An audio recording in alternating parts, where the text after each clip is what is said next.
कोविड-19 पर राहत भरी खबर, महाराष्ट्र में कम हुई नए कोरोना मामलों की दर।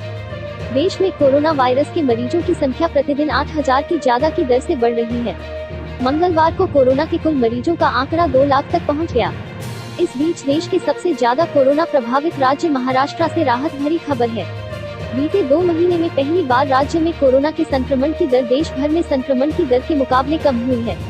महाराष्ट्र में 7 दिन के compounded daily growth rate (CDGR) लगातार 3 दिन से राष्ट्रीय औसत से नीचे है। महाराष्ट्र में अभी 2 सप्ताह से नए मामले मिलने की दर में गिरावट दर्ज की गई और चूंकि यह राज्य देश भर में 1/3 से अधिक कोरोना मामलों के लिए जिम्मेदार है, ऐसे में गिरती दर ने देश में कोरोना बढ़ने की दर धीमा कर दिया है। निसर्ग तूफान को लेकर महाराष्ट्र अलर्ट, मुंबई रायगढ़ समेत कई जिलों में NDRF तैनात। मुंबई के लिए आज का दिन बेहद भारी है। यहाँ तूफान निसर्ग 120 की तूफानी स्पीड से दस्तक देने वाला है। उससे पहले ही लगातार बारिश हो रही है।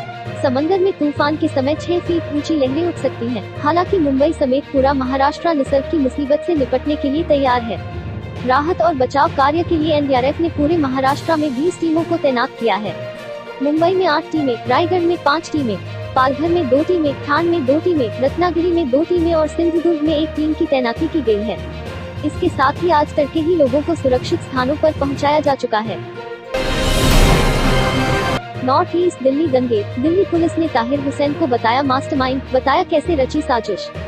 दिल्ली के नॉर्थ ईस्ट जिले में फरवरी में हुए दंगे का मास्टरमाइंड पुलिस ने पार्षद ताहिर हुसैन को बताया है। पुलिस का कहना है कि दंगा कराने के लिए ताहिर ने करोड़ों रुपए खर्च किए थे।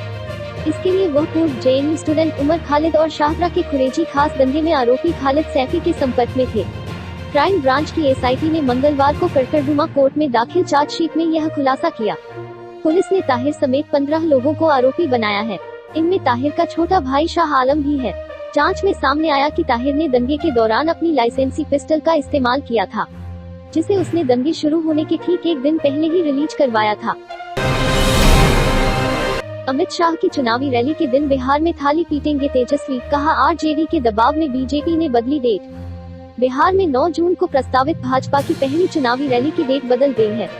अब अमित शाह की वर्चुअल रैली 7 जून को होगी। इसके बाद राजद ने भी अपनी विरोध की डेट के साथ टाइम बदल दी है। मंगलवार की रात नेता प्रतिपक्ष ने ट्वीट कर इसकी जानकारी दी। दरअसल भाजपा की प्रस्तावित रैली का राजद अपने तरीके से विरोध करेगा। उस दिन को राजद गरीब अधिकार दिवस के रूप में मनाएगा। उसके नेता, कार्यकर्ता और समर्थक नई डेट के अनुसार 7 जून को अपने घर के दरवाजे पर खड़े होकर थाली, कटोरी या गिलास पीटकर सोई सरकार को जगाने की कोशिश करेंगे। जिनके पास बर्तन नहीं है, वे केले का पत्ता दिखाएंगे। अब कार्यक्रम 11 बजे दिन में होगा। आज होने वाली कैबिनेट मीटिंग से पहले PM नरेंद्र मोदी और अमित शाह की अहम बैठक। कोरोना के बढ़ते मामलों के बीच केंद्रीय गृह मंत्री अमित शाह ने प्रधानमंत्री नरेंद्र मोदी से मुलाकात की है। बुधवार को होने वाली कैबिनेट बैठक के पहले सरकार के 2 शीर्ष नेताओं की बैठक का काफी महत्व है।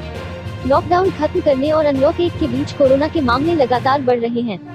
इस चुनौती भरे हालात से निपटने के लिए केंद्र सरकार की ओर से लगातार कोशिशें की जा रही हैं। बैठक में कोरोना से निपटने को लेकर और तूफान के मसले पर चर्चा हुई। हालांकि इस बैठक के बाद ही पता चलेगा कि कोरोना से निपटने के लिए अगली रणनीति क्या होगी। डोनाल्ड ट्रंप और नरेंद्र मोदी की फोन पर वह बात जिससे बौखला गया चीन। अमेरिकी राष्ट्रपति डोनाल्ड ट्रंप ने मंगलवार को प्रधानमंत्री नरेंद्र मोदी ने फोन पर बात की।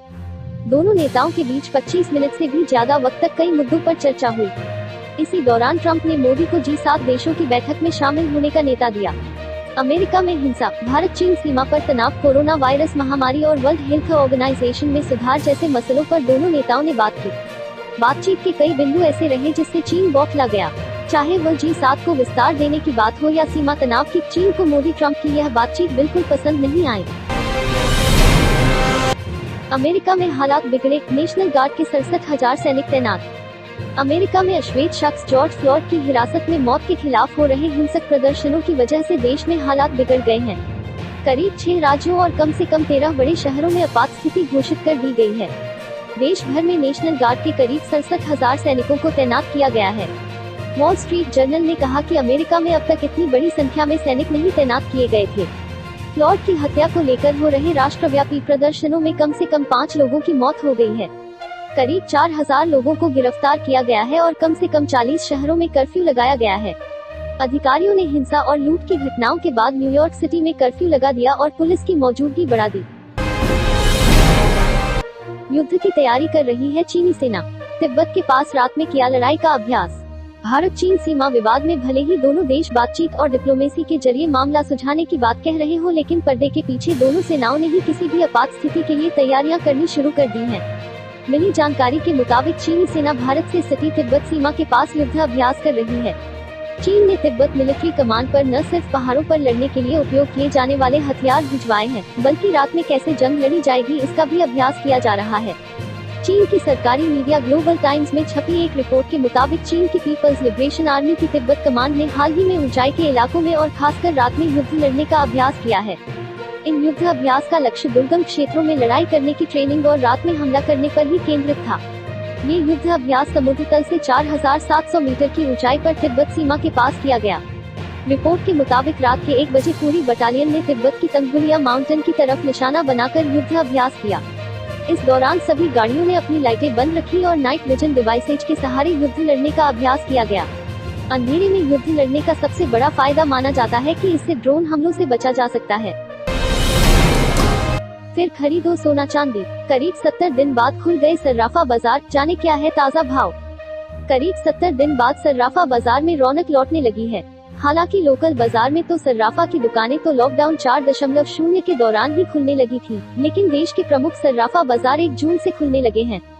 ज्वेलर्स की दुकानें खुलने से उनमें ग्राहकों की हलचल भी देखने को मिली है। हालांकि लॉकडाउन के दौरान भी सोने के भाव लगातार ऊपर चढ़ रहे थे।